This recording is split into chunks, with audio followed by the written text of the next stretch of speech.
So students, यहाँ पे मैं कंटिन्यू करा देता हूँ आपको। सोम का सब्जेक्ट टेस्ट 1 हम लोगों ने जो लिया था, एसएससी जेई टेस्ट सीरीज जो हम लोग का चल रहा है उस 2020 का। तो सोम का टेस्ट सब्जेक्ट टेस्ट 1 टेस्ट 01 का सोल्यूशन मैं आप लोगों से डिस्कस कर रहा था। तो आइए 50 तक हम लोग क्वेश्चन इससे पहले वाले वीडियो में डिस्कस कर चुके हैं। अब मैं जो डिस्कस कर रहा हूँ वो 51 से कर रहा हूँ। तो नाउ बच्चों 51 से बात करें, two shaft A and B are made of same material. दो शाफ्ट है ए और बी, सेम मटेरियल की है, ठीक है। The shaft A is of diameter D and B is of diameter D by two. तो एक शाफ्ट डी डायमीटर की है, एक डी बाई टू डायमीटर की है। The strength of the shaft B is that of shaft A. तो आपको बच्चों स्ट्रेंथ निकालनी है शाफ्ट बी की to that of shaft A, ठीक है ना। तो ये आप इजीली कर सकते हैं बच्चों। यू ऑल नो दैट ये स्ट्रेंथ कैसे कैलकुलेट करेंगे हम लोग। तो वी हमें पता है, दैट इज़ आप सिंपली जेड को भी कैलकुलेट कर सकते हो, ठीक है ना। दो शाफ्ट हैं आपकी, सेम मटेरियल की हैं, आप टॉर्क को भी कैलकुलेट कर सकते हो। आप know that T by J is equal to tau by R is equal to C theta by L है हमारे पास, ठीक है ना। तो इन दोनों में अगर मैं लिखूँ दैट इज़ जे, वैसे टॉर्जनल स्ट्रेंथ भी होती है बच्चों, वहाँ से भी आप लोग कैलकुलेट कर सकते हैं। मतलब कई सारे तरीके हैं जिससे आप ये सिंपली कैलकुलेट कर सकते हैं। तो अगर मैं इन दोनों का सिंपली क्रॉस मल्टीप्लिकेशन देखूँ तो T is equal to pi by 16 tau into D cube होता है। तो यहाँ पर आप आराम से देख सकते हैं बच्चों कि पाई बाई 16 और टॉ, इनमें तो कोई चेंज होना नहीं है, सिर्फ फर्क क्या है डी क्यूब का। अब आप अंदाजा लगाइए, एक का डाया डी है, दूसरे का डी बाई टू है। तो डी बाई टू का अगर क्यूब होगा तो इट विल बिकम 1/8। तो ऑटोमेटिकली 1/2 का होल क्यूब आपको आइडिया लग जाना चाहिए, क्योंकि यहाँ पे अगर 8 टाइम्स होता तो मैं फिर भी कहता कि कन्फ्यूज़न हो सकता है, लेकिन 1/8 साफ है, तो आंसर सीधा सीधा 1/8 हो जाता है। Next question, strain energy stored in a hollow circular shaft of outer dia and inner dia, ठीक है ना। लास्ट वीडियो में भी कुछ बच्चे कंफ्यूज हो रहे थे इस चीज़ को लेके। तो बच्चों हमें पता है कि अगर शाफ्ट है हमारी, उस शाफ्ट अंडर शेयर है, तो अगर अंडर शेयर शाफ्ट में लगेगा, चाहे वो हॉलो ही क्यों ना हो, लेकिन अंडर शेयर लगेगा तो वो शाफ्ट अंडर टॉर्जन ही है, ठीक है ना। अंडर टॉर्जन ही है। जब हमारी कोई सिंपल ऐसे बॉडी होती है तो उसको हम अंडर शेयर बोलते हैं। तो उसके लिए हम स्ट्रेन एनर्जी का फॉर्मूला लिखते हैं, U is equal to tau square by 2c into volume.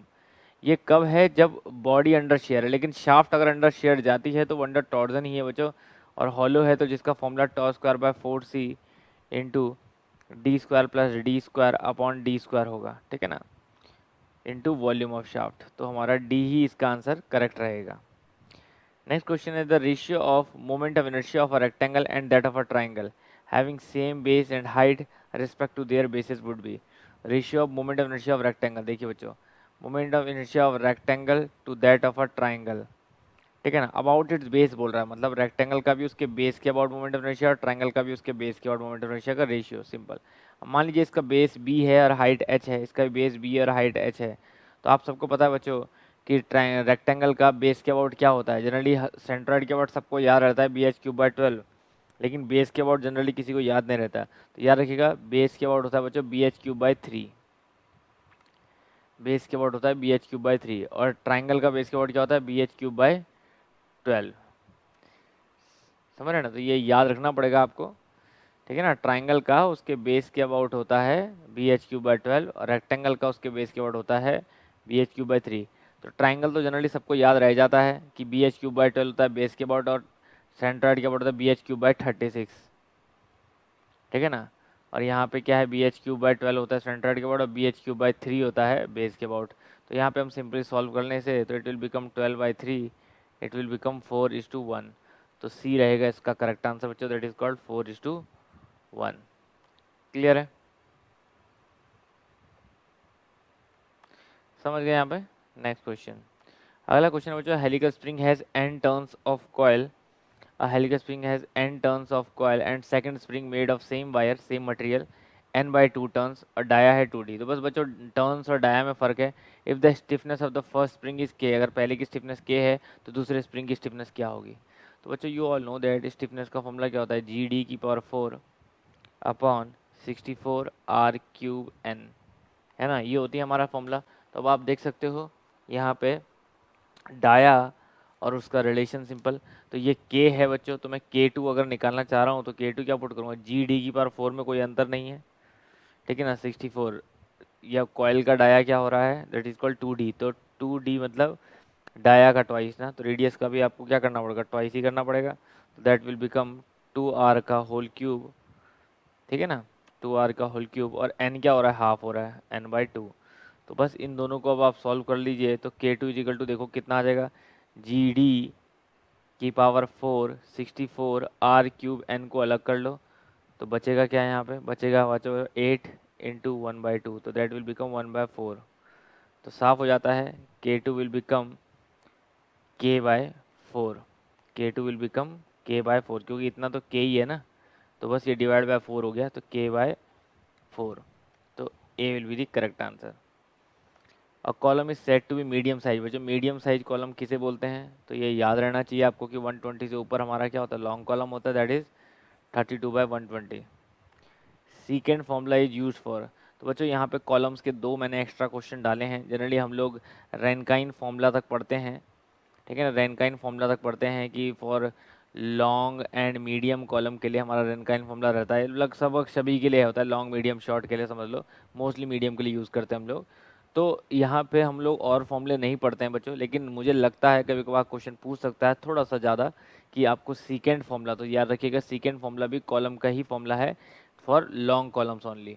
तो जब हमारी लॉन्ग, क्योंकि ये सिविल में पढ़ते हैं मेनली, तो जब हमारी लॉन्ग कॉलम्स होते हैं और उनमें लोड जो है वो उसके सेंट्रॉइड पे ना लग के कुछ डिस्टेंस इधर उधर इसेंट्रिक लगता है, तो ऐसे में क्या होता है, बकल के साथ साथ एक मोमेंट भी आ जाता है P/E का, ठीक है ना।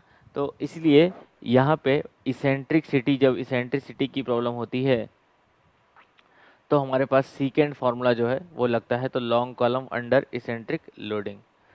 अगला क्वेश्चन है हमारे पास, a thin cylinder contains fluid at a pressure of 30 kg/cm²। The inside die of the shell is 60 centimeter. Inside die of the shell is 60 centimeter, and tensile stress of the material limited to, tensile stress जो है material का limited to है 900 kg/cm²। आपको बोल रहा था shell must have minimum thickness, minimum wall thickness निकालनी है बच्चों। अब मिनिमम वॉल थिकनेस के लिए बच्चों स्ट्रेस जो है वो मैक्सिमम होना चाहिए, तो स्ट्रेस मैक्सिमम कौन सा होता है, सरकमफेरेंशियल। तो सरकमफेरेंशियल का फॉर्मूला क्या होता है, PD/2T, क्योंकि इन्वर्सली प्रोपोर्शनल है ना, तो ये मिनिमम होगा तो ये मैक्सिमम होगा, इसलिए हमने मैक्सिमम वाला सरकमफेरेंशियल पुट किया फॉर्मूला यहाँ पे। तो बस निकाल लीजिए अब आप, दैट इज थिकनेस निकाल लीजिए, सिग्मा सी मैक्सिमम दिया हमें 900, तो 900 इज इक्वल्स टू प्रेशर हमारा है दैट इज 30, डाया हमारा है 60, यूनिट चेंज करनी ही नहीं है बच्चों, सेंटीमीटर में सब कुछ, और 2 × T मिनिमम निकाल लें, तो T मिनिमम यहाँ से कितना आता है हमारा, दैट इज़ 1800/2 × 900 1800, तो 1 आ गया। T मिनिमम जो है बच्चों 1 mm आ गया, लेकिन आंसर जो है वो सेंटीमीटर में दिए, सॉरी 1 सेंटीमीटर आ गया, यहाँ से सेंटीमीटर पुट किया ना हमने, यहाँ से 1 सेंटीमीटर आ गया। तो आंसर यहाँ किस में दिए हैं, mm में दिए हैं बच्चों, तो mm में दिए हैं तो मतलब 1 सेंटीमीटर 10 mm हो जाएगा, तो C will be the correct answer. अगला है बच्चों total strain energy theory for the failure of material at elastic limit. तो बच्चों मैंने थ्योरी ऑफ फेलियर्स में आपको करा रखा है प्रॉपर, यूट्यूब में आप सभी लोग देख सकते हैं थ्योरी ऑफ फेलियर्स के सेशंस। तो थ्योरी ऑफ फेलियर में बच्चों बताया टोटल स्ट्रेन एनर्जी कौन सी हमारी एनर्जी थ्योरी होती है, that is called Haigh's theory, याद रखिएगा that is called Haigh's theory. यहाँ पे बच्चों आपको पूछ रहा है for general 2 dimensional stress system what are the 2 coordinates of the centre of Mohr circle. तो बच्चों किसी 2 डायमेंशनल सिस्टम में, 2 डायमेंशनल मतलब जिसमें 2 बाइक्सियल स्ट्रेस हो, सिग्मा एक्स सिग्मा वाई ऐसे, तो ऐसे में आपको मोर सर्कल क्या होगा, तो बच्चों आपको पता है 1.0 होता है ओरिजिन, 1 पॉइंट यहाँ सिग्मा एक्स आएगा, 1 सिग्मा वाई आएगा, है ना, 1 पॉइंट सिग्मा एक्स और 1 पॉइंट सिग्मा, और इनके बीच में बनेगा मोर सर्कल। तो आपको सेंटर के कोऑर्डिनेट्स चाहिए, तो ये आपको पता है सिग्मा एक्स होता है, मतलब सिग्मा होता है, और ये होता है टॉ, वर्टिकल एक्सिस। तो देखिए अगर ओरिजिन यहाँ पे पॉइंट चाहिए, सेंटर के कोऑर्डिनेट्स चाहिए, तो सेंटर के कोऑर्डिनेट्स आपको देखें यहाँ पे साफ पता चल रहा है कि वर्टिकल एक्सिस में तो नहीं है ना, तो मतलब इधर वाला y तो 0 है, लेकिन सिर्फ ये वाला निकालना है, तो ये डिस्टेंस कितना होगा बच्चों, ये निकाल लो। अब आपको पता है देखो ये सिग्मा y होता है, यहाँ से यहाँ तक जो है वो सिग्मा y होता है, उसमें ये और जोड़ दो, अब ये क्या होता है, पूरा डाया क्या होता है, ये सिग्मा एक्स होता है। सिग्मा एक्स में से अगर मैं सिग्मा वाई घटा दूं तो फिर ये डाया आ जाएगा मोहर सर्कल का, है ना, मोहर सर्कल का डाया आ जाएगा। तो ऐसे में इसका हाफ कर दूं तो ये sigma X minus sigma Y divide by 2 आ जाएगा, है ना, हाफ करके। तो बस अब इन दोनों को ऐड कर दो, इसको प्लस इसको, यहाँ ये पूरा डिस्टेंस आ जाएगा सेंटर तक का। तो यहाँ पे हम बोलें sigma X minus sigma Y by 2 plus sigma Y, तो इट विल बिकम, यहाँ से हाफ बचेगा, that is sigma X plus sigma Y by 2। तो बस यहाँ पे पुट कर दीजिए sigma X plus sigma Y by 2, ये आ गए बच्चों कोऑर्डिनेट्स। तो sigma X plus sigma Y by 2 comma 0। अगला है torsional rigidity of a solid circular shaft of diameter D is proportional to. तो बच्चों टॉर्जनल रिजिडिटी जो है वो किसके प्रोपोर्शनल होती है, तो you all know that C J, और जे क्या है, that is directly proportional to D की पावर 4। तो यहाँ पे डी की पावर 4 के प्रोपोर्शनल होती है। रेजिलियंस ऑफ अ बोल्ट में भी इंक्रीज बाय, किसी भी बोल्ट का रेजिलियंस कैसे इंक्रीज कर सकते हैं बच्चों, उसकी लेंथ को इलोंगेट करके। तो यहाँ पे देखिए increasing its length, increase shank, तो इंक्रीजिंग इट्स लेंथ। अगला है the preferred cross section of a beam subjected to transverse loading is I section. ठीक है ना, preferred cross section of a beam subjected to transverse loading is I section, that is I section. Okay, section modulus of I section is low. तो section modulus बच्चों I section का लो होता है, ये तो गलत स्टेटमेंट है। तो जहाँ एक गलत होता है तो आंसर सीधा तय हो जाता है बच्चों, आर इज फॉल्स, तो मतलब C will be the correct answer. A thin mild steel wire is loaded by adding loads in equal increment. तो बच्चों एक थिन माइल्ड स्टील में हमने लोड ऐड करे हैं एक इक्वल इंक्रीमेंट में, मतलब रेगुलर थोड़े थोड़े रुक के।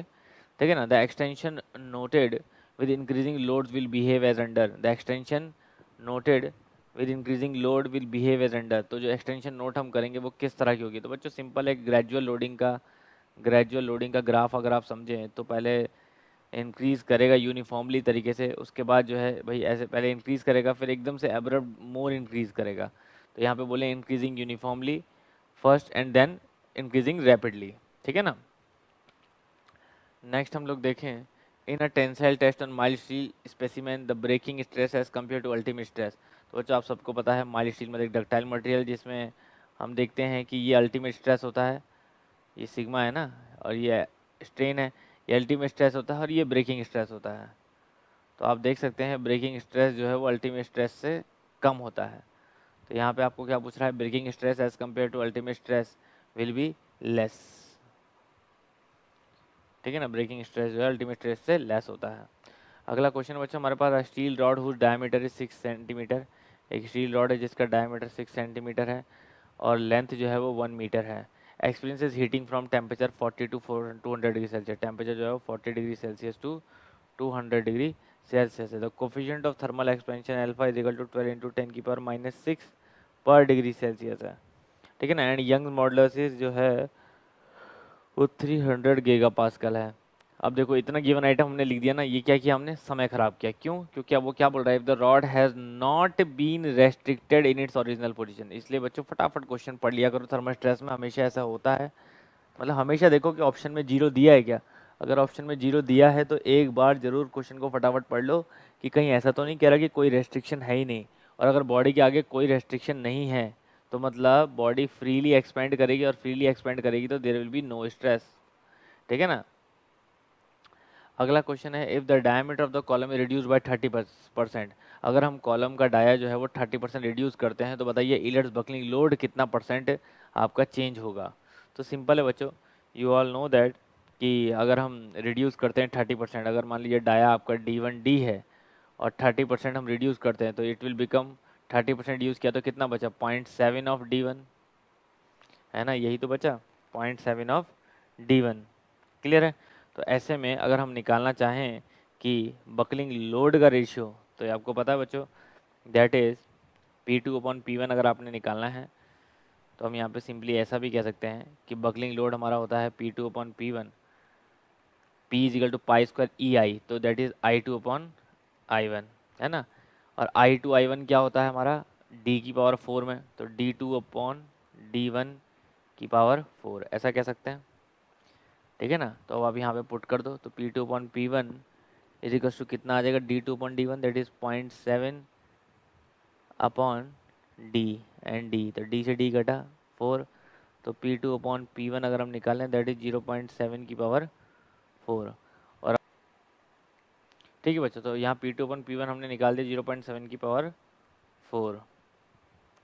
ठीक है, तो यहाँ पे अगर हम इसको परसेंटेज में कैलकुलेट करें तो we will write P1 minus P2 upon P1 into 100। तो इसको मैं ऐसे लिख दूँ 1 minus P2 upon P1 into 100। तो सिंपल ये हो गया कि 1 माइनस 0.7 की पावर 4 इंटू 100। तो अब आप यहाँ पे निकाल लें 0.7 की पावर 4 लगभग कितना हो जाता है, और फिर 1 में से माइनस कर दें, लगभग 0.24 के आसपास आ जाएगा।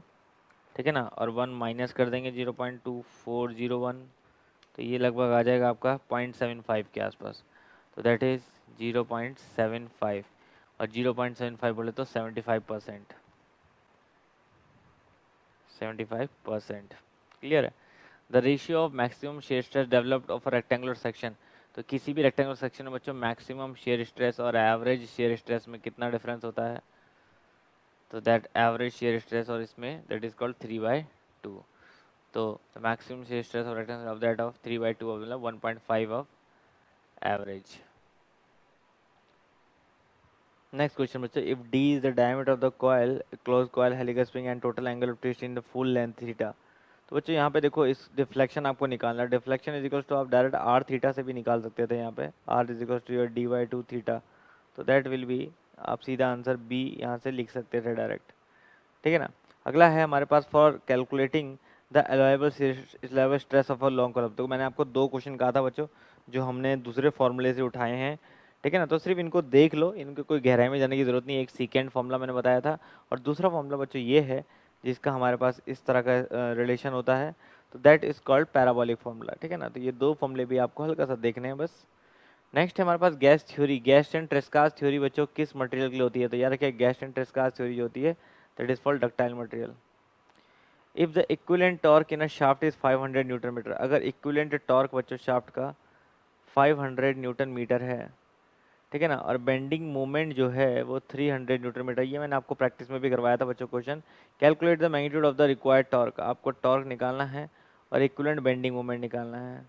तो आपके पास फॉर्मूला है बच्चों T equivalent is equal to under root T square plus M square. तो टी इक्विवेलेंट आपका 500 न्यूटन है, अंडर रूट टी स्क्वायर आपको निकालना है प्लस अंडर 300 का स्क्वायर आपको दिया है। तो जैसे यहाँ पे आप कैलकुलेट कर लें T square is equal to that is 500 का स्क्वायर माइनस 300 का स्क्वायर। ठीक है ना, और वो भी T is equal to under root में। तो अगर यहाँ पे देखें हम लोग तो ये लगभग कितना हो जाता है, दैट इज 25 माइनस 9।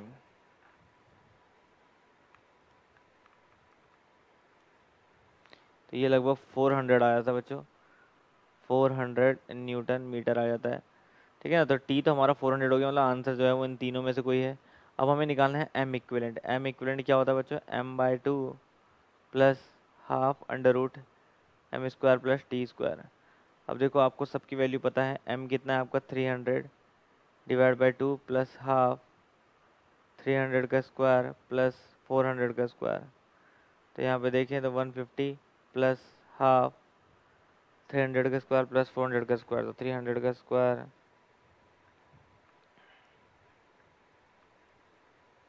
प्लस 400 का स्क्वायर, तो ये लगभग हो जाता है बच्चों 25, और ये 500 हो जाएगा।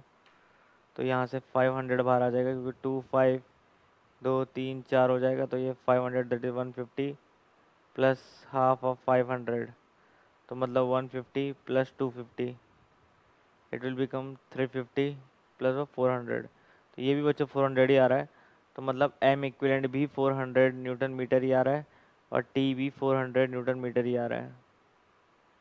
ठीक है ना, ये दोनों आंसर, तो answer 400 400, that be will be the correct answer.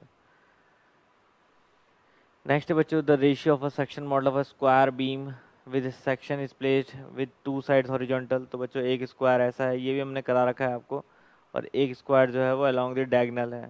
तो डायगोनल मतलब कुछ इस तरह से है, एक का ये ऐसे और ये ऐसे है। तो आपको इसका Z1 और Z2 पूछ रहा है, Z1 और Z2 का रेशियो। तो बड़ा सिंपल है, ये चीज़ भी हमने आपको करा रखा है पहले। ठीक है ना, ये कैसे होगा, बस मेन है कि आपको ध्यान रखना है। ताकि कहीं पर भी दोबारा आए तो आप इजीली कर लें, ठीक है ना। तो यहाँ पे आपको पता है बच्चों कि हमारा स्क्वायर जो होता है, अगर मैं इसकी साइड जो है वो बी और बी बोलूँ, तो जेड आई फॉर स्क्वायर कितना होता है, जेड फॉर स्क्वायर कितना होता है, तो जेड हमारा होता है I by Y, Y B by two हो जाएगा, और जेड जो है वो कितना आ जाएगा, that is B cube by six, B cube by six. और जेड टू ऐसे केस में कितना आ जाता है, तो याद रखिए बच्चों, जेड टू हो जाता है हमारा करीब करीब B cube by six root two, बस रूट टू का डिफरेंस होता है बच्चों। तो the relation will be root two, relation will be root two, clear है। तो ये वैल्यू आप डायरेक्ट भी याद रख सकते हो, वैसे में कैलकुलेट करनी पड़ेगी आपको, ठीक है ना, समझ आ गई बात। तो ये सिंपली सी आप याद रखिए, क्योंकि ये तो क्लियर है बी क्यूब बाई सिक्स, इसका तो निकालना सबको आता ही है, तो जैसा इसका निकालना है वैसे ही इसका भी निकालना है, कोई नई चीज़ नहीं करनी है, ठीक है ना। Solid cross section cantilever beam of diameter 100 mm carries a shear force of 10 kilonewton at free end, the maximum shear stress is। तो जब यहाँ पे देखिए सॉलिड कैंटिलीवर बीम है, कोई कैंटिलीवर बीम है जिसका डाया जो है वो 100 mm है, ठीक है ना। शेयर फोर्स जो उस पर लग रहा है 10 किलोटन का एट फ्री एंड पे, आपको पूछ रहा है मैक्सिमम शेयर स्ट्रेस कितना होगा, मैक्सिमम शेयर स्ट्रेस कितना होगा। बड़ा इंटरेस्टिंग क्वेश्चन है बच्चों, और कई बार पेपर में इस तरह का क्वेश्चन जो है वो पूछा भी गया है कि आपको मैक्सिमम शेयर स्ट्रेस निकालना है, ठीक है ना। तो बहुत सिंपल सी कैलकुलेशन में करनी होगी बच्चों, आपको याद रखिएगा बस कि देखिए हमें मैक्सिमम शेयर स्ट्रेस हमारा सिंपल एक ही तरीका है निकालने का हमेशा से, कि जब भी आप निकालना हो you just write the relation tau max is equals to 4/3 of tau average, ठीक है ना, 4/3 ऑफ टॉ एवरेज,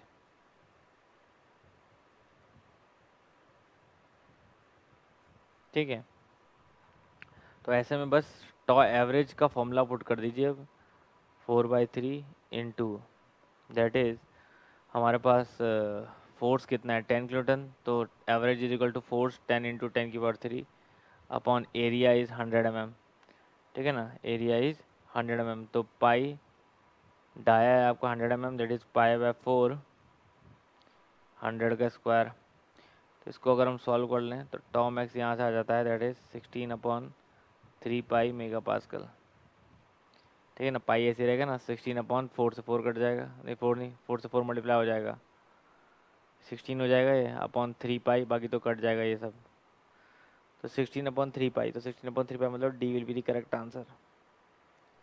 अगला क्वेश्चन बच्चों, tensile strength of cast iron much higher that of mild steel, percentage of carbon cast iron more than 1.5।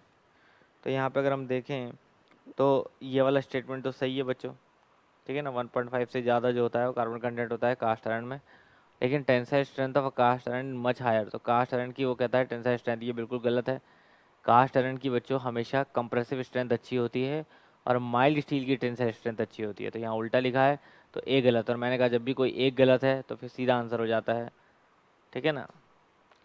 Young's modulus of elasticity for a perfectly rigid bodies, perfectly rigid body के लिए Young's modulus of elasticity क्या होगा बच्चों, तो यहाँ पे मेरे विचार से सिंपल है, अब zero unity infinity can not be known दिया है, तो अगर आपका परफेक्टली रिजिड है तो मतलब कोई शेप और साइज चेंज नहीं होगा, उसको पूरा रेजिस्ट करेगा, तो मतलब वैल्यू कहाँ पहुँच जाएगी, दैट इज़ इन्फिनिटी पे, ठीक है ना, तो बिल्कुल सही है। A composite beam is composed of two equal strips, one of brass and other of steel. If the temperature raised, तो बच्चों देखो एक स्टील की है और एक ब्रास की है, ठीक है ना, कंपोजिट एक स्टील की है और एक ब्रास की है। अब आपको पूछ रहा है टेम्परेचर को अगर हम राइज करते हैं तो बताइए किसमें कित क्या फोर्स लगेगा। अब स्टील और ब्रास में आप सिंपल समझ सकते हैं बच्चों कौन ज़्यादा टेम्परेचर के नज़दीक है, तो ऐसे में हम देखें कि अ कंपोजिट बीम, एक कंपोजिट पूछ रहा है बच्चों, इस compose of two equal strips, दोनों इक्वल स्ट्रिप्स है, one of if the temperature raised, अगर हम टेम्परेचर को रेज करते हैं स्टील और ब्रास, तो यहाँ पे हम सिंपल कह सकते हैं कि स्टील जो है जो आपका ब्रास जो है वो ज़्यादा आगे तक जाना चाहेगा, तो स्टील पीछे तक जाना चाहेगा, तो ब्रास को स्टील खींचेगा तो ब्रास में आ जाएंगे कंप्रेसिव, और ब्रास जो है वो स्टील को खींचेगा तो स्टील में आ जाएंगे टेंसाइल। तो एक बात तो क्लियर हुई, स्टील में टेंसाइल है और ब्रास में कंप्रेसिव है। तो यहाँ पे बोले स्टील में टेंसाइल है, बिल्कुल सही है, ब्रास में कंप्रेसिव है, बिल्कुल सही है। तो composite beam get subject to a couple, तो फिर ये जो दो सही है तो फिर डी भी हमारा सही है, तो डी ही आंसर करेक्ट रहेगा फिर। Select the proper sequence of the following. अब इसका प्रॉपर सीक्वेंस लगाइए बच्चों। तो आपको पता है दैट इज सबसे पहले क्या है हमारा प्रोपोर्शनल लिमिट, उसके बाद लास्टिक लिमिट, फिर यील्ड पॉइंट, फिर फ्रैक्चर पॉइंट। तो ऑटोमेटिकली मुझे लगता है ये लगे हैं ऑर्डर में, तो 1 2 3 4 will be the correct answer. Measured mechanical properties are same in particular direction at each point, the property of the material is known as. तो देखिए बच्चों यहाँ पे क्या है, same in particular direction at each point, हर point पे एक पर्टिकुलर डायरेक्शन में सेम है, तो दैट इज कॉल्ड होमोजीनिटी। ठीक है ना।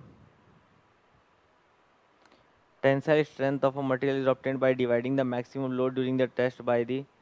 क्या tensile strength of a material is obtained, जो मटेरियल की टेंसाइल स्ट्रेंथ है वो कैसे ऑब्टेन होती है, by dividing the maximum load. Maximum load को किससे डिवाइड करना है, तो याद रखिए बच्चों हमें टेंसाइल स्ट्रेंथ निकालनी है, तो डिवाइड करिए आप इसके ओरिजिनल एरिया से, that is original cross section area, जो इनिशियल क्रॉस सेक्शन एरिया था उसी से डिवाइड करते हैं। A cylindrical section having no joint is known as. ठीक है ना, कोई सिलेंड्रिकल सेक्शन है जिसमें कोई जॉइंट ना हो, तो जॉइंट नहीं होगा तो उसे हम सीमलेस सेक्शन बोलेंगे बच्चों। जिसमें कोई जॉइंट नहीं होता उसे सीमलेस सेक्शन बोलते हैं। तो जो हमने देखा भी है, जो वेल्डिंग में हमारे पास इस तरह का बिना जॉइंट के जोड़ना हमारी, वो that is called seamless welding. ठीक है ना, रेजिस्टेंस वेल्डिंग होती है one of the, that is called seamless welding. तो वहाँ पे भी काफ़ी यूज़ होता है पाइप वगैरह बनाने में, पाइप वगैरह ज्वाइन करने में। ठीक है ना। अगला क्वेश्चन है हमारे पास, in a body loaded under plane stress condition what is the number of independent components. तो बॉडी के अंदर अगर प्लेन स्ट्रेस कंडीशन है बच्चों, तो number of independent stress components कितने होंगे, तो नंबर ऑफ स्ट्रेस कंपोनेंट्स कितने होंगे बच्चों, 3 ही रहेंगे। ठीक है ना, 3 ही रहेंगे, तो फिर आंसर तो इसमें सिंपल है, तो क्लियर है। If bar of large length when held vertically and subject to a load at its lower end, it is one weight produces additional stress, the maximum stress will be।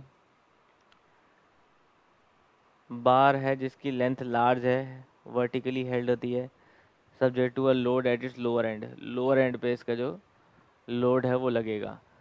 ठीक है ना।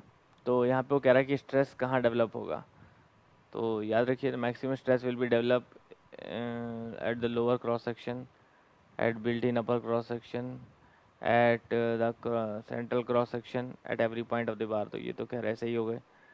तो यहाँ पे बच्चों साफ आंसर है कि अगर हम लेंथ वर्टिकली रखते हैं तो मैक्सिमम स्ट्रेस तो देखिए हमेशा आपका at the built in upper cross section में ही मिलेगा। तो मेरे हिसाब से यही आंसर इसका सही रहेगा। Which of the following stresses are associated with the tightening of a nut और अ बोल्ट। ठीक है ना। तो हमारे पास नट और बोल्ट की टाइटनिंग से रिलेटेड कुछ यहाँ पे क्वेश्चंस हैं। पहला है crushing and shear stresses in threads, दूसरा है bending stress due to bending of bolt, तीसरा है torsional shear stress due to frictional resistance between the nut and the bolt. तो यहाँ पे बच्चों आंसर अगर हम देखें, is the following stress associated with tightening of a nut और अ बोल्ट, तो ऐसे में that is called crushing and shear stress in threads, bending stress due to bending of bolt, torsional stress due to frictional resistance between the nut and the bolt. तो यहाँ पे simply हम answer करें तो देखिए crushing and shear stress in threads and bending stress due to bending of bolt. ठीक है, torsional shear stress due to friction between the nut and the bolt. तो यहाँ पे बच्चों ए ही आंसर सही नज़र आता है, क्योंकि crushing and shear stress in threads वहीं से प्रॉब्लम ये शुरू भी हुआ था, और bending stress due to bending of bolt, bending stress क्या है, बेंडिंग की वजह से है। तो ये दोनों ही पॉइंट जो है यहाँ पे वैलिड नज़र आते हैं। अगला है अ रेक्टेंगल ब्लॉक जिसका ये साइज दिया है सब्जेक्ट टू शेयर स्ट्रेस, में शेयर स्ट्रेस लग रहा है, मॉडुलस और rigidity of the material is.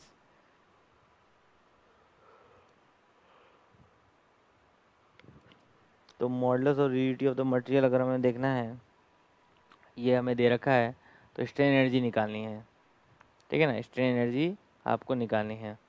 तो strain energy under shear stress बोलो, सो टू शेयर स्ट्रेस, तो that is tau square by 2c into volume of shaft. ठीक है, तो इस क्वेश्चन में देखिए सिंपल बच्चों, तो शेयर स्ट्रेस देखिए आपको दिया है 500, तो 500 का स्क्वायर 500 इंटू 500 लिख देता हूँ मैं। और वॉल्यूम कितना है, volume of shaft is 400 into 50 into 50, ठीक है, divide by 2 into C. Rigidity कितना है, दैट इज योर 1 इंटू 10⁶, ठीक है। तो यहाँ पे हम सिंपली देख सकते हैं कि 20 तो 10⁶ तो यहाँ से गया, उसके बाद बचा हमारा दिस, तो दिस विल बी 2, तो it will become 25 into 25 into 2। तो यहाँ पे हम इसे सॉल्व कर लेते हैं, दैट विल बिकम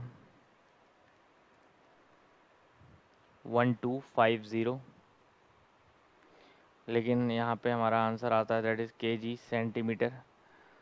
तो बच्चों यहाँ पे हमें साफ देख सकते हैं कि ये mm में है, तो ये mm में है, तो इसको भी आपको चेंज करना पड़ेगा, दैट इज़ जितना भी है 10 की पावर सेंटीमीटर में करना है, तो दैट इज़ 10⁻3, ठीक है ना। 10⁻3 से डिवाइड हो जाएगा, तो नीचे 10⁻3 भी आ जाएगा, ठीक है ना। तो अब अगर हम देखें यहाँ पे,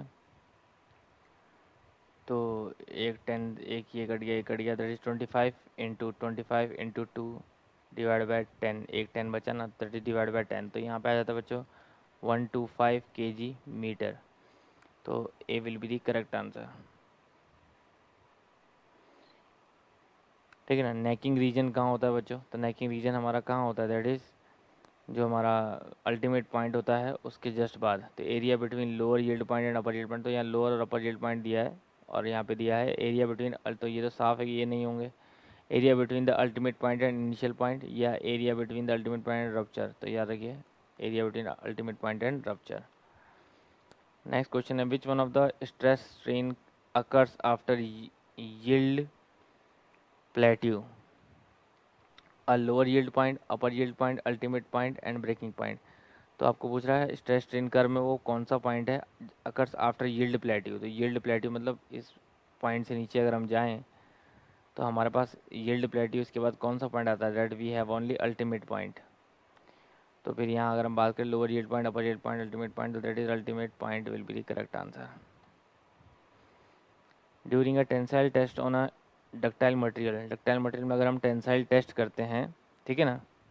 हेलो, हेलो, वॉइस आ रही है बच्चों। Which ductile during a tensile test on ductile material, nominal stress at fracture is higher than the ultimate stress. True stress at fracture is higher than ultimate stress, and true stress of fracture is the same as ultimate stress. तो बच्चों साफ है, देखिए true stress जो होता है हमारा वो क्या होता है, दैट इज इंस्टेंटेनियस लोड क्या है हमारे पास अपॉन इंस्टेंटेनियस एरिया क्या है। तो इंस्टेंटेनियस एरिया जो होता है बच्चों, एरिया धीरे धीरे घटता रहता है, एरिया जो है वो धीरे धीरे घटता रहता है। तो जब डिनोमिनेटर धीरे धीरे घटता रहेगा तो सिग्मा की वैल्यू जो है वो बढ़ती रहेगी, क्योंकि ये बढ़ रहा है, ठीक है ना। तो ऐसे में हम बोलेंगे ट्रू स्ट्रेस जो है वो हायर है अल्टीमेट स्ट्रेस से, तो इसलिए ट्रू स्ट्रेस हायर होता है अल्टीमेट स्ट्रेस से, क्योंकि अल्टीमेट स्ट्रेस की जब बात करें तो वहाँ पे load upon original area use होता है जो इनिशियल एरिया था, लेकिन यहाँ तो क्या है, यहाँ रिड्यूस एरिया यूज़ होता है, जो उस टाइम पे जितना एरिया कम है वही एरिया लिया जाएगा, तो इसलिए ट्रू स्ट्रेस जो है वो हायर वैल्यू होती है। Which of these is non Hookean material, इनमें से कौन सा मटेरियल ऐसा है जो बच्चों नॉन हुकियन है, जो हुक लॉ को फॉलो नहीं करता, that is called rubber. A bar of diameter 30 mm is subjected to tensile load, एक बार है जिसका डायमीटर है 30 mm is subjected to tensile load such that the measured extension on a gauge length is 200 mm, अच्छा gauge length of 200 mm is 0.9, तो gauge length जो आपकी extension है वो आई है 0.09 mm, and change in dia is equal to 0.0045 mm। आपको Poisson ratio निकालना है बच्चों। तो देखिए पॉइजन रेशियो निकालने के लिए lateral strain upon longitudinal strain पता होना चाहिए, ठीक है ना। तो वो हमें पता है, क्यों, change in dia upon original dia, और longitudinally change in length upon original length. तो यहाँ पे साफ निकाल लीजिए बच्चों, चेंज इन डाया हमारा 0.0045 upon original dia is 30 divide by change in length हमारी that is 0.09, and original length हमारी that is called your 200 mm। तो इसको सॉल्व कर लीजिए और आंसर निकाल लीजिए कितना आ रहा है। तो इसको अगर हम पूरा सॉल्व करते हैं तो इट विल बिकम समथिंग 0.33 के आसपास आ रहा है। तो दैट इज़ रेशियो में अगर हम बोलें, ऐसे भी सॉल्व कर सकते हो बच्चों, जरूरी नहीं है कि कोई कैलकुलेटर की रिक्वायरमेंट है। यहाँ आप डायरेक्ट ऐसे भी सॉल्व कर सकते हो। 9 5 45 15 15 2 7.5, तो दैट इज़ 1/3।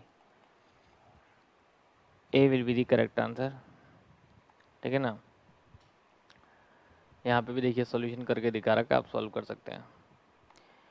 अब E G K and mu elastic modulus, shear modulus and bulk modulus है point ratio to express the stress strain relationship for the material at least. क्या तो किसी भी मटेरियल को एक्सप्रेस करने के लिए, उसके एक्सप्रेशन को लिखने के लिए स्ट्रेस स्ट्रेन रिलेशन में हमें कौन क्या क्या जो है किस किस की रिक्वायरमेंट ज़रूरी है। तो याद रखिए बच्चों, ई जी के एंड म्यू, इनमें से कोई भी दो हो हमारे पास, उससे हम लोग कर जाएंगे 2 of the 4 must be known. तो इनमें से कोई दो जो है वो मेनली पता होने चाहिए। ठीक है। Consider the following statement, two dimensional, क्योंकि हमारे पास जो रिलेशंस भी हैं जैसे यहाँ लिखे हुए रिलेशंस भी हैं, उसमें अगर दो पता है तो हम तीसरा निकाल लेंगे आराम से। ठीक है ना। तो अगला है consider the following statement, two dimensional stresses applied to a thin plate in its own plane represent the plane stress condition. ठीक है ना। तो बिल्कुल कोई दिक्कत नहीं है, स्टेटमेंट में बिल्कुल सही है। प्लेन स्ट्रेस कंडीशन क्या होती है, जब कि किसी प्लेन पे आप स्ट्रेस जो है वो कैलकुलेट कर रहे हो। नॉर्मल एंड शेयर स्ट्रेस में occur simultaneously on plane. Normal and shear जो है वो प्लेन पे साइमल्टेनियसली अकर करते हैं। गलत है बच्चों, कोई भी प्लेन है उसमें स्ट्रेस शेयर जो होगा वो पैरेलल होगा और नॉर्मल जो उसके परपेंडिकुलर होगा। Under plane stress condition the strain in the direction perpendicular to the plane is zero. Strain in the direction perpendicular plane is zero. तो देखिए यहाँ पे ये भी सही नज़र आता है और उसके बाद ये भी सही नज़र आता है कि under plane stress condition the strain in the direction perpendicular plane is zero. ठीक है। तो इसमें करेक्ट स्टेटमेंट कौन से हैं, तो फिर यहाँ पे एक्स एंड जेड, तो एक्स एंड जेड तो लिखा नहीं है, मतलब 1 एंड 3 हुआ, 1 एंड 3। ठीक है ना। और ईएस का क्वेश्चन है बच्चों, मैंने ईएस ऑब्जेक्टिव्स में भी इसको करवा रखा है। ठीक है। Now what is the value of stress induce in the rod impact load. तो इम्पैक्ट लोड के लिए बच्चों मैंने वैल्यू लिखनी आपको बताई थी, that is W/A plus √1 + 1 2HAE upon, इस तरह से कुछ फॉर्मूला था। तो यहाँ पे आप देख सकते हैं कौन सा फॉर्मूला ये है, that is W/A 1 + 1 + 2HEA1, that is a will be the correct answer. Moving train is an example of, moving train बच्चों किस तरह का लोड है, ये सिविल में ये काफ़ी क्वेश्चन इंपॉर्टेंट रहता है। तो मूविंग ट्रेन बताइए किस तरह का एग्जाम्पल है। तो याद रखिए वो एक तरह का रोलिंग लोड कहलाता है बच्चों, इंपॉर्टेंट क्वेश्चन रहेगा। नेक्स्ट क्वेश्चन आगे बढ़े बच्चों, तो यहाँ पे हमारे पास torsional modulus, torsional modulus is dash to torsional strength. तो बच्चों याद रखिए टॉर्जनल मॉडुलस जो है हमारा वो किसके होता है, दैट इज हमारा directly proportional to torsional strength. तो टॉर्जनल मॉडुलस जिसे बोलेंगे हम लोग वो डायरेक्टली प्रोपोर्शनल होता है टॉर्जनल स्ट्रेंथ के। ठीक है ना। तो यहाँ पे याद रखिए बच्चों T/J is to tau by R is to C theta by L. ठीक है ना। तो हमने जैसे CJ/L हमने बोला था, CJ/L इज टू T/थीटा। ठीक है ना। तो यहाँ पे याद रखिएगा टॉर्जनल और टॉर्जनल स्ट्रेंथ, मॉडुलस और स्ट्रेंथ दोनों ही इंपॉर्टेंट रहता है हमारे पास। ठीक है। यह सिंपल आप इससे कंपेयर कर सकते हैं T/J और टॉ by are.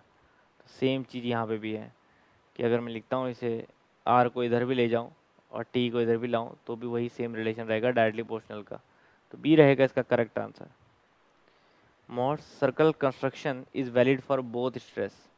Mod circle construction जो है वो वैलिड है बच्चों हमारे किस तरह के stress, both are tensor of first order, both are tensor of second order. तो सेम वही स्ट्रेस कंडीशन है बच्चों जो हमने बोला था कि tensor of second order. The commonly use technique for strengthening thin pressure vessel, thin pressure vessel को स्ट्रेंथ करने की कॉमन टेक्निक क्या है बच्चों। तो याद रखिए आपने ऑटो फ्रेटेज का नाम सुना होगा, लेकिन ऑटो फ्रेटेज नहीं होती है यहाँ पे होती है वायर वाइंडिंग। तो वायर वाइंडिंग से हम thin pressure vessel, autofrettage होती है बच्चों थिक प्रेशर वेसल के लिए, थिक प्रेशर वेसल की स्ट्रेंथ को बढ़ाने के लिए that is we use autofrettage. और थिन के लिए हम लोग याद रखें that is called wire winding, ये भी आपको करवा रखा है। ठीक है ना। If E is the Young's modulus of velocity and I is the moment of inertia about the neutral axis in pure bending under the symmetrical loading of beam, the radius of curvature of the beam is, radius of curvature of the beam जो होगा वो क्या, which of these stated increases with E, increases with M, decreases with I and decreases with M. ठीक है ना। तो आप सबको यहाँ पे पता है आपको, that is M by I is equal to sigma B by Y is equal to E by R है। तो इस रेडियस ऑफ कर्वेचर की बात हो रही है। तो ये रेडियस ऑफ कर्वेचर जो है इंक्रीजेज विद ई के साथ साथ जो है वो इंक्रीज करता है। दूसरा है it increases with M, M के साथ तो ये इन्वर्सली प्रोपोर्शनल रहता है, तो ये तो गलत है। तो दैट इज डिक्रीजेज विद आई के साथ जो है तब भी डायरेक्टली प्रोपोर्शनल रहता है, एंड डिक्रीजेज विद एम। तो यहाँ पे बच्चों आंसर साफ है। ऑप्शन देखें क्या क्या दिए हैं हमें। ऑप्शन हमें दिए हैं दैट इज़ 1 3 2 3 3 4 एंड 1 4। तो यहाँ पे देखें तो ये तो सही है एक, ये गलत है, एंड डिक्रीजेज विद आई जो है ये भी गलत है। तो डिक्रीजेज विद एम हो सकता है, वो इन्वर्सली प्रोपोर्शनल है, तो ये सही है। तो 1 एंड 4 जो है हमारा करेक्ट है। तो 1 एंड 4 मतलब D is the correct answer. Next question हमारे पास, in a body thermal stress is induced because of existence of, thermal stress किसके एग्जिस्टेंस की वजह से इंड्यूस होते हैं बच्चों? ऑब्वियसली बात है टेम्परेचर चेंज की वजह से, टेम्परेचर ग्रेडियंट। ठीक है ना। लास्ट क्वेश्चन है, what is the when a weight of 100 newton falls on a spring of stiffness 1 kilonewton metre. ठीक है ना। वेट ऑफ 100 न्यूटन अगर हम फॉल करते हैं एक स्प्रिंग की स्टिफनेस जिसकी 1 किलो न्यूटन पर मीटर है, ठीक है ना, फ्रॉम हाइट ऑफ 2 मीटर, तो डिफ्लेक्शन कितना होगा फर्स्ट बॉल पे? Deflection cause in the first fall is, first fall पे डिफ्लेक्शन कितना होगा पहले फॉल पे? तो बच्चों साफ देखिए यहाँ पे हमने लिख रखा है, सॉल्यूशन में भी करवा रखा है कि पोटेंशियल एनर्जी जो भी ऊपर से आने में यूटिलाइज हुई है वही एनर्जी है यहाँ पे, that is half K X square minus M G X, अगर एक्स डिस्टेंस हमारा जो है वो फॉल हुआ है तो। ये लिखा है ना, the deflection cause in the first fall, कितना डिफ्लेक्शन फर्स्ट फॉल में कॉज होगा।